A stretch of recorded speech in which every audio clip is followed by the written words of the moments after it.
Hi everyone. இன்னைக்கு வந்து நம்ம அடுத்து முக்கியமான ஒரு ப்ராப்ளம்ல இருக்கிறோம். கொஞ்சம் சிந்திக்க வேண்டிய ப்ராப்ளம் அப்படினு சொல்லலாம். 238ல இருக்கும். பாத்தீங்கன்னா a circular coil of magnetic movement. So m வந்து கொடுத்துற ஒரு circular coil இருக்கு. அதோட magnetic movement இருக்கு. Obviously then there will be a magnetic field also, இல்லையா? So அதோட magnetic movement வந்து 0.355 j t to the power minus 1 rest with its plane normal to the external field of magnitude. அப்போ ஒரு circular coil இருக்கு. அந்த circular coil பாத்தீங்க அப்படின்னா magnetic fieldக்கு வந்து நார்மல்ல இருக்கு. சோ இந்த மாதிரி ஒரு circular coil அப்படின்னா எனக்கு magnetic field வந்து இப்படி இருக்குன்னு வெச்சுப்போம். சரியா? சோ magnetic field வந்து இப்படி இருக்கு ஒரு circular coilக்கு. அந்த magnetic field strength கொடுத்திருக்காங்க. இந்த circular coil உடைய magnetic moment கொடுத்திருக்காங்க. என்ன கேக்குறாங்க? The coil is free to turn about an axis in its plane perpendicular to the field. So இந்த பிளேனுக்கு வந்து magnetic field வந்து perpendicular. So oscillate பண்றோம். ஒரு சின்னதா force கொடுத்தா அப்படினா it oscillates. அப்படிதான் சொல்லிருக்காங்க. When the coil is turned slightly and released, it oscillates about its stable equilibrium with the frequency 2 Hz. The moment of inertia of the coil about its axis of rotation is என்னன்னு கேக்குறாங்க. So they are asking us to find I. அதாவது moment of inertia என்ன அப்படினு சொல்லி இங்க நமக்கு கேள்வியில கேக்குறாங்க. ரொம்ப சிம்பிள். பொறுமையா அப்சர்வ் பண்ணீங்கன்னா you can understand. So இத நம்ம previously நம்ம 237th problemல I have derived one equation. So என்ன சொல்லிருப்போம் அப்படினா magnetic moment right relate பண்ணி சொல்லிருப்போம். So torque அப்படின்றது வந்து mb sin theta அப்படி நம்ம சொல்லுவோம். Since இது லைட்டா ஷிஃப்ட் ஆகிறதுனால எனக்கு ஆங்கிளுமே பாத்தீங்கன்னா பெருசா சேஞ்ச் இருக்காது. சோ அத mb theta அப்படினு சொல்லிருப்போம். and அதே மாதிரி அந்த டார்க்க நம்ம I alpha right based on inertiaல நம்ம இப்படியும் சொல்லிருப்போம்.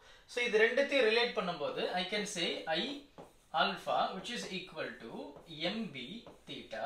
இப்போ alpha அப்படின்றது வந்து mb theta by I ன்னு சொல்லலாம். நமக்கு இன்னொரு ஈக்குவேஷன்ஸ் இருக்கு. அது என்னன்னா angular velocity angular acceleration relate பண்ற ஈக்குவேஷன். சோ அந்த ஈக்குவேஷன் என்ன சொல்லுது அப்படினா alpha which is equal to omega square theta ன்னு சொல்லுது. கரெக்ட்டா? இப்போ இந்த omega அப்படின்றது என்ன வரும்? alpha divided by theta ன்னு வரும். omega square. கரெக்ட்டா? So alpha divided by theta. alphaன்றது என்ன? mb theta divided by I. அதுக்கு அப்புறம் இந்த theta. சோ theta theta போய்டும். சோ omega square என்றது mb by I. அப்போ omega அப்படின்றது வந்து root over mb by I. நமக்கு டைம் பீரியட் அப்படினு சொல்லும்போது t which is equal to 2 pi by omega ரொட்டேஷன்ன்றதனால so அப்ப time which is equal to 2 pi omega எனக்கு இப்படி இருக்கு. அப்ப அது ரெசிப்ரோகேட் இல்லையா? சோ அப்போ root over I மேல இருக்கும். கீழ அதே root over mb ன்னு இருக்கும். இது வந்து டைம். சோ இந்த இடத்துல பாத்தீங்கன்னா எனக்கு இனர்ஷியா ரிலேஷன் இருக்கு, மேக்னெட்டிக் மூவ்மெண்ட் இருக்கு, மேக்னெட்டிக் ஃபீல்ட் இருக்கு, டைம் இருக்கு. இங்க frequency கொடுத்திருக்காங்க, I கேட்டிருக்காங்க. அப்போ frequency அப்படின்றது நமக்கு தெரியும். Frequency is nothing but number of cycles per second. அப்போ 1/t. சோ t உடைய வேல்யூ தான் இப்போ நம்ம பேசணும். இல்லையா? 2 pi I divided by mb அப்படினு சொல்லிட்டு. கரெக்ட் தானே? இத பாருங்க 2 pi I divided by mb. அப்ப இதோட ரெசிப்ரோக்கல் தானே? அப்ப இதோட ரெசிப்ரோக்கல் என்ன இருக்கும்? 1/t root over I மேல mb ன்னு இருக்க போகுது. இது ஒரே ரூட் ஓவரா போட்டாலும் சரிதான். இதுதான் frequency. சோ நமக்கு என்ன கேக்குறாங்க? I கேக்குறாங்க. So let me square on both side. Squaring on both side. அப்ப அப்படி ஸ்கொயர் பண்ணும்போது எனக்கு என்ன ஆயிடும்? இது frequency square which is equal to 1/4 pi square mb divided by I. நமக்கு அந்த I தான் வேணும். அப்ப I மட்டும் ஒரு பக்கம் கொண்டு போய்ட்டோம் அப்படினா 1 divided by 4 pi square mb divided by frequency square. இதோட வேல்யூ நமக்கு அப்படியே தெரியும். So 1/4 into 3.14 square. இல்லனா இத நீங்க சிம்பிளா வந்து you can also write 22/7 அப்படினு சொல்லுவோம் இல்லையா? 22/7. So obviously அது மேல தான் இருக்கும். இன்னொன்னு இருக்கு. ஏனா 2 times அப்படின்றதனால இன்னொரு 7. ஏனா ஸ்கொயர் இல்ல. and then multiplied by mb. M is the magnetic moment which they have given. அப்போ அது என்னது 0.355. கரெக்டா? அடுத்து பாத்தீங்கன்னா magnetic moment பாத்தீங்கன்னா 5 into 10 to the power minus 2 magnetic field.